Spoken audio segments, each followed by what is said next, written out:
देखिए बहुत ही प्यारा भजन अपने गुरु महाराज के लिए चलता हुआ और एक छोटा सा भजन देखिए।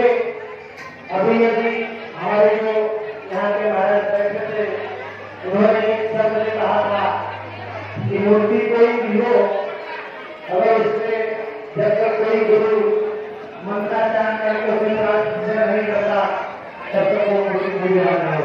इसलिए उन्होंने अपने गुरु के गौरव में पूरा किया। जब तक कोई शिष्य गुरु न माने गुरु न बनाए तब उसका जीवन थोड़ा अधूरा रहता है।